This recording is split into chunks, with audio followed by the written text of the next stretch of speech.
여러분 반갑습니다. 훈이언입니다. 제가 오늘은 브러쉬 추천 영상을 가지고 왔는데요. 총 2편으로 기획을 해봤거든요. 바로 1탄은 메이크업 브러쉬, 2탄은 파운데이션 브러쉬. 그래서 오늘은 제가 총 메이크업 때 잘 사용하는 브러쉬 위주로 보여드릴 예정이니까요. 기대 많이 해주시고요. 지금 바로 훈이언과 함께 떠나볼까요? 하나, 둘, 셋! 제가 지금 가져온 브러쉬 개수만 총 15개예요 여러분. 이 브러쉬만 있으면 정말 우리 똥손 친구들도 메이크업이 장인이 될 수가 있으니까 지켜봐 주셔야 돼요. 그럼 첫 번째 컨실러 브러쉬부터 보여드리도록 하겠습니다. 피카소 컨실러 브러쉬 620번. 이 브러쉬 같은 경우는 굉장히 익숙하실 거예요. 제가 영상 속에서 컨실러를 사용할 때 항상 여기다 이렇게 묻혀가지고 발라주는 편인데, 얘는 활용법이 총 2가지가 있어요. 다크서클이라든지 잡티를 가릴 때 사용을 하는데, 그 외에 다른 팁은 이제 파운데이션을 바르잖아요. 이런 파운데이션 브러쉬 같은 경우에는 양 조절을 굉장히 잘해야 되는데, 이렇게 코옆 같은 부분, 이렇게 세밀한 부분을 해주기에는 면적이 넓다 보니까 조금은 힘든 느낌이 있잖아요. 그럴 때는 이런 컨실러 브러쉬를 이용해서 코 옆쪽 있죠, 이런 부분들, 그리고 코 아래 붉은기 같은 부분들을 가려주면은 뭉침 없이 두껍지 않게 커버를 하실 수가 있어요. 그리고 특히나 코 옆에 이런 벽 부분을 쓸 때도 이런 식으로 활용해 주셔도 되고, 우리가 이제 피부 표현을 할 때 저는 오늘 이렇게 하이라이터를 하긴 했지만 나는 뭔가 파운데이션만 사용하고 싶어 하는 날도 있잖아요. 그런 날에는 살짝 밝은 파운데이션을 이렇게 손에다 묻혀주시고요. 브러쉬에 잘 먹을 수 있게 해주신 다음에 코 부분, 이런 부분들 입체적으로 하고 싶은 부위에다가 세밀하게 세세하게 사용할 때 좋은 브러쉬입니다. 그래서 꼭 가지고 계셔야 되고, 스와도르 리사베 브러쉬 7. 바로 이 아이도 컨실러 브러쉬인데요. 제가 얘를 활용하는 방법은 딱 이렇게 보시면 이런 점들이라든지 콕콕콕 올라와 있는 잡티들이 있잖아요. 그런 거를 쓸 때 저는 이 아이를 활용을 하거든요. 콕콕콕콕콕 이런 식으로 묻어나거든요. 그래서 나는 좀 가릴 부분이 있다 하시면은 그 위에다가 쓱 올려주세요. 한번 이렇게 올려주시면 바로 커버가 되는 거를 보실 수가 있고요. 얘는 또 포인트가 눕혀서 이렇게 사용을 해도 되지만 세워서 사용을 했을 때도 굉장히 잘 발리는 느낌입니다. 이런 또 꾸덕한 질감의 컨실러 같은 경우는 넓은 면적을 사용하다 보면은 피부 표현이 좀 텁텁하고 답답해지는 경향이 있거든요. 그래서 이렇게 세밀한 브러쉬랑 이런 꾸덕한 컨실러의 조합을 추천을 드립니다. 이 컨실러도 굉장히 좋은데, 에스쁘아 테이핑 컨실러 커버업, 저의 꾸덕한 컨실러의 최애템 스와도르 리사베 브러쉬 2번. 바로 다음은 파우더 브러쉬인데요. 얘 같은 경우는 제가 쉐딩을 하기 전이나 눈썹을 그리기 전에 이런 파우더 있죠, 얘를 갖고 와서 쓱쓱쓱쓱 묻힌 다음에 한번 털어, 그리고 가볍게 쓸어준 다음에 메이크업을 시작을 해요. 그러면 훨씬 더 깔끔하게 올라가고 뭉침이 없게 올라가거든요. 제가 예전에는 이렇게 면적이 살짝은 넓은 그런 파우더 브러쉬를 싹싹싹싹 해줬었는데, 그렇게 하다 보면 조금은 텁텁해지는 느낌이 있더라고요. 피부 전체가 뭔가 보송해지는 거는 좋지만 뭔가 이제 세밀한 부분을 표현해줄 때는 조금 어려웠는데, 확실히 이렇게 단면적을 해줄 수 있는 브러쉬가 생기다 보니까 내가 메이크업하는 부분만 사용해주기 굉장히 좋더라고요. 그리고 여름철에는 또 코옆이라든지 이런 부분들을 파우더 처리를 해줄 때가 있잖아요. 얘는 가볍게 이렇게 한 다음에 한번 이렇게 눌러주면은 그냥 유분기도 잡히면서 깔끔하게 해주기도 해요. 제가 사용한 파우더는 메이크업 포레버 울트라 HD. 그럼 전체적인 파우더 할 때 훈녀님은 어떤 거 사용하시나요? 다이소 브러쉬 좋아하시나요? 그렇지 않고요, 저는 얘를 씁니다 여러분. 필리밀리 882번 파우더 브러쉬. 진짜 훌렁훌렁해요. 그리고 가격대가 있었던 만큼 구매를 하면서 굉장히 고민을 했는데 절대 후회하지 않습니다. 이 훌렁거림을 진짜 보셔야 돼. 피부에 이렇게 올렸을 때 뭉침이 없이 정말 파우더가 고르게 얇게 덮는 게 아니라 쳐주는 느낌이야. 이렇게 사용을 해주면 진짜 맨들맨들해 보이고 텁텁해 보이는 느낌 하나 없이 사용이 가능하더라고요. 이렇게 부드럽게 뭐가 나있다 보니까 많은 양이 올라가지 않고 적당량 딱 이렇게 올라가요. 그리고 한번 이렇게 털어주신 다음에 한번 이렇게 올려주시면 피부에 자극도 없고 굉장히 부드럽게 한번 간단하게 할 수 있다는 장점이 있습니다. 이거는 꼭 구매해보세요 여러분. 제가 파우더 브러쉬도 한 5-6개 사용을 해봤지만 그 중에서 단연 최고라고 할 수 있어요. 리얼테크닉 B04 컨투어 브러쉬. 저한테 이제 쉐딩 브러쉬를 추천해달라고 하시는 분들이 굉장히 많은데 바로 이 아이입니다. 제가 지난 브러쉬 영상에서도 이 브러쉬를 굉장히 추천을 드렸을 텐데, 뭔가 이제 끝이 나 있는 모양이 굉장히 이게 오목하게 쑥 들어가 있어요. 하나를 모아주는 거를 굉장히 잘한다고 해야 되나? 그래서 코에 이렇게 쓸어줄 때 면적이 많은 양이 들어가지 않고, 특히나 이렇게 입체적인 부분들 있잖아요, 들어가는 부분들, 여기가 딱 뭉툭하게 되어 있으면 쉐딩하는 부분들이 굉장히 세세하게 들어갈 수가 없거든요. 나는 좀 조각조각 쉐딩을 하고 싶은데 뭔가 이게 뭉탱이로 되는 거지. 근데 얘 같은 경우는 끝에가 굉장히 이렇게 오목하기 때문에 이런데 올려줄 때 상당히 세밀하게 쉐딩을 할 수 있다는 장점이 있어요. 그리고 코옆 같은 경우도 이렇게 두드려주면은 그대로 잘 발색이 되더라고요. 제가 다른 거는 또 이것도 있거든요. 뷰메이크? 이 브러쉬 같은 경우는 어떤 쉐딩을 만나든 굉장히 진하게 발색이 돼요. 좀 상대적으로 다르죠. 그리고 두 가지를 비교해보면 얘는 좀 퍼지는 느낌이라고 해야 되나? 뭉툭하지 않고 싹 퍼지는 느낌. 얘의 장점은 발색이 진하다 보니까 이게 전체적으로 했을 때는 조금은 과해 보이는 느낌은 있지만 딱 이렇게 코끝이라든지 이런 부분들을 해줄 때는 한 번에 제가 원하는 코 모양을 딱 잡아주니까 좀 빠른 메이크업을 하고 싶을 때는 얘가 좀 더 편하기는 해요. 그래서 저는 상황에 따라서 두 가지를 번갈아 사용을 하고요. 나는 오늘은 좀 연예인 같은 뭔가 좀 더 입체적인 느낌, 약간 외국인 같은 느낌도 살리고 싶다 할 때는 필리밀리의 530번 브러쉬. 얘가 끝에가 굉장히 뭉떡하게 생겼거든요. 근데 단단해요. 얘는 힘을 줘서 사용하게 되면은 조금은 쉐딩을 망칠 수도 있어, 초보자 분들은. 그래서 쉐딩이 있으면 딱 중간 색상 정도에서 가장 밝은 색상을 좀 섞어서 사용하시는 걸 추천을 드리고요. 얘는 밀어서 사용한다기보다는 콕콕콕콕 찍어서 딱 코끝의 윤곽만 살려준다라는 느낌으로 해주시는 게 좋을 것 같아요. 그리고 저는 여기 양옆을 추천을 드리고 여기 코 아래 있죠,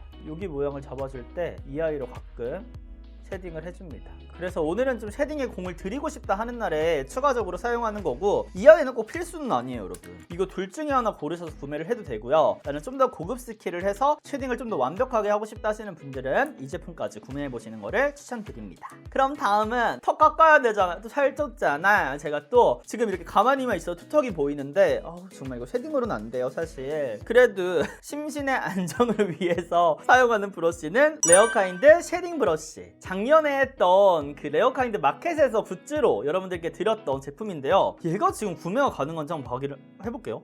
구매가 안 나온다. 얘는 구매가 안 되나봐요 여러분. 일단 보여드릴게요 여러분. 제 굿즈로 진행을 했던 그런 브러쉬인데, 얘 같은 경우에 다른 쉐딩 브러쉬랑은 조금은 달라요. 보통 쉐딩 브러쉬라고 하면은 이렇게 동그랗게 뭔가 이렇게 퍼져있는 느낌으로 된 브러쉬들이 많은데, 얘 같은 경우는 좀 넓적하거든요. 딱 이렇게 가로로 봤을 때 굉장히 넓적하죠. 근데 이게 모 자체가 굉장히 부드럽고 송송송송송 나 있으면서도 촘촘한 편이에요. 근데 이렇게 부드럽다? 여튼 얘는 그래서 쉐딩을 할 때 이렇게 굴려서 사용을 해도 되긴 하지만 그냥 이렇게 쓸어서 사용을 해줘도 단면적 자체가 층을 나눠서 사사사사사 잘려있다 보니까 전혀 이게 발색이 진하지 않고 자연스럽게 그라데이션 되면서 발리더라고요. 그리고 모 자체도 부드럽다 보니까 그냥 이렇게 막 치기도 너무 좋아. 진짜 없어져라 제발 꺼져. 그럼 이렇게 해가지고 컨실러, 파우더, 쉐딩까지 보여드렸습니다. 이제 본격적으로 메이크업 들어가자.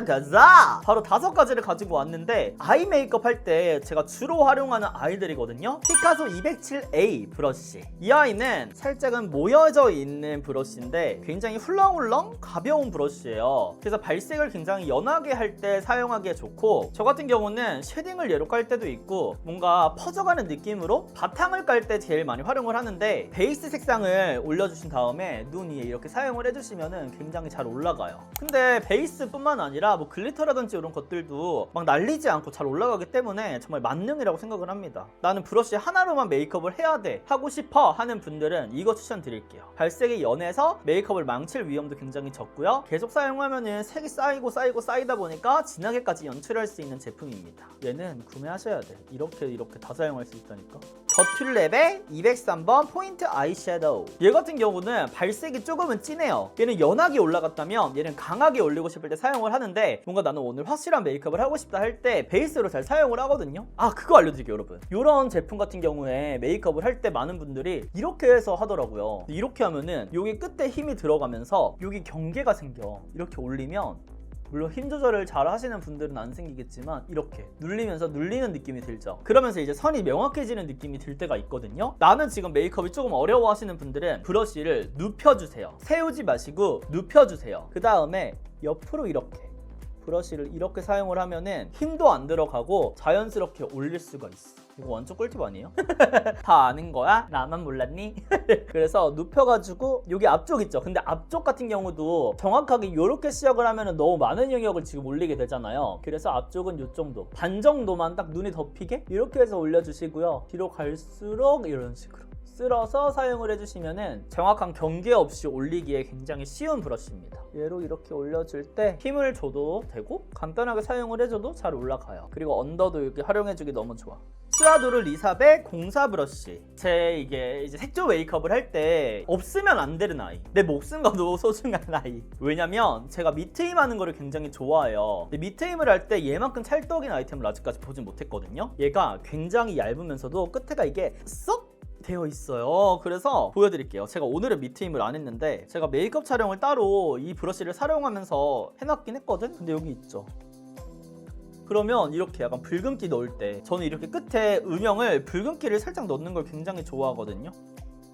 이런 식으로 해주면 안 한쪽하고 한쪽하고 차이 아시겠죠? 눈의 뒤트임의 느낌이 달라져요. 그래서 저는 뭔가 성형 메이크업처럼 살짝 눈에 좀 시원해 보이는 느낌을 주고 싶을 때는 이 아이를 사용하는 편입니다. 우리 이제 남자친구들도 색조에 관심 많은 친구들 많잖아요. 수아님도 제품 내셨더라고요. 그런 친구들이 처음에 하기 좋은 그런 메이크업 단계라고 생각을 해요. 이게 티가 잘 안 나면서 은은하게 할 수 있는. 근데 나는 여기서 뭔가 포인트 메이크업까지 하고 싶다 하시는 분들은 더툴랩의 218 프리시즌 크리즈 브러쉬, 이 아이를 추천드립니다. 얘는 어떻게 활용을 하냐면 여기 뒤쪽 있죠 여러분. 저는 아이라인을 평상시에 잘 안 하다 보니까 뭔가 이제 음영감을 주고 싶을 때, 눈이 좀 커 보이고 싶을 때 얘를 활용을 하거든요. 제가 총알 브러쉬도 지금 굉장히 많아요. 이렇게 정말 몇 가지의 종류들이 있는데 뭐라 그럴까, 타사 브러쉬 같은 경우는 조금은 발색이 진하다고 해야 되나? 그리고 뭔가 영역 자체가 내가 원하는 것처럼 뭔가 이게 퍼지는 느낌이 들면서도 조금 이렇게 은은하게 들어가면서도 강한 느낌? 이 표현이 잘 안 되는 거야. 굉장히 어려운 표현이잖아요. 강한데 은은하고 퍼지면서 이게 발색이 잘 뭔 소리야. 근데 얘가 딱 그래요. 여기 면적, 이가 끝으로 활용을 하게 되면은 발색이 진해지긴 하겠지만 약간 눕혀가지고 이렇게 넣어주게 되면은 정말로 음영이 자연스럽게 들어가면서 뭉침이 없으면서 경계 없이 활용하기에 너무 좋아요. 그리고 이렇게 눕혀서 활용을 하잖아요 여러분. 그러면 얘가 이 모 자체가 안으로 갈수록 쏙 모여져 있다 보니까 눌리는 게 굉장히 세밀하게, 이게 끝에 힘이 안 들어가면서 눌려요. 그래서 여기 안에 이렇게 음영을 줄 때 너무 좋아서 저는 이 브러쉬를 색조할 때 꼭 활용을 하고 있습니다. 이니스프리 듀얼 아이브로우 브러쉬, 바로 이니스프리 브러쉬인데요. 얘 같은 경우는 어떻게 활용을 하냐면, 쟤는 원래 눈썹을 그리려고 이렇게 사용을 하는 브러쉬거든요. 근데 눈썹을 활용한 지는 정말 오래된 것 같고, 여기 뒤에 있잖아요 스크루. 이 스크루가 진짜 신기한 게 쓱 이렇게 굽혀져요 여러분. 그래서 속눈썹 있죠, 저는 마스카라를 할 때 얘를 정리해주는 용도로 이 아이를 사용을 해요. 굉장히 편해요. 그리고 이걸로 하나하나 속눈썹을 풀어줄 때 올려주는 거죠. 좀 활용도가 다르죠. 저는 뷰러를 하는 걸 굉장히 좋아하는데 최근에는 이 속눈썹 결에 따라서 올리는 게 상당히 중요한 것 같더라고요. 또 활용도가 이렇게 앞머리 같은 거 하나씩 이렇게 삐져나와 있는 거 빗어줄 때도 굉장히 편해요. 그럼 이제 마지막 브러쉬는 짜잔! 블러셔 브러쉬인데요. 제가 블러셔를 활용할 때는 이 두 가지밖에 안 쓰는 것 같아요. 더툴랩의 157번 라이트 터치 블러셔. 이 아이는 더툴랩 브러쉬인데 굉장히 포숑포숑해요. 송송송 나있고 발색이 연하게 올라가는 브러쉬거든요. 초보자분들은 이렇게 두드려서 사용을 해주셔도 굉장히 잘 쓸 수가 있어요. 처음에 저는 블러셔를 무조건 이렇게 밀어야 된다고 생각을 했었던 거지. 그래서 처음부터 막 이렇게 밀어서 했는데, 근데 이제 촉촉한 베이스를 바를 때는 베이스가 밀려서 나올 수도 있어요. 그래서 토도도도도 두드려도 발색이 굉장히 연하기 때문에 이런 아이를 활용해주면 사용하기가 굉장히 쉽고요. 나는 뭔가 포인트 느낌을 주고 싶다 할 때는 피카소의 14번 포니 브러쉬. 처음에 베이스를 이렇게 깔았죠. 그 다음에 포인트로 여기를 한 번 더 또도도도도도도 이렇게 올려줘요. 그러면 자연스럽게 어우러지면서 굉장히 이쁘게 올라가더라고요. 이 브러쉬 같은 경우는 블러셔 브러쉬 중에서 단연탑인 것 같아요. 그럼 이렇게 해서 제가 제일 좋아하는 메이크업 브러쉬를 추천을 드렸는데요. 여러분 어떠신가요? 영상이 마음에 드셨을까요? 앞으로도 우리 친구들이 요청해주시는 콘텐츠들 많이 가져올 테니까요. 댓글 많이 남겨주시고요. 제가 오늘 소개해드린 아이템 중에서 마음에 드신 게 있다면 구매해보셔도 좋을 것 같습니다. 그러면 많은 후기 기다릴게요. 오늘 하루도 훈이형과 함께 웃음 가득한 하루 되시고요. 저는 물러가 보도록 하겠습니다. 우리는 다음 영상에서 또 만나요 여러분. 안녕. Feel my body aching, I feel like I'm breaking, and I know it all too well. Got another new day, still I'm feeling misplaced. I keep going down, down, down.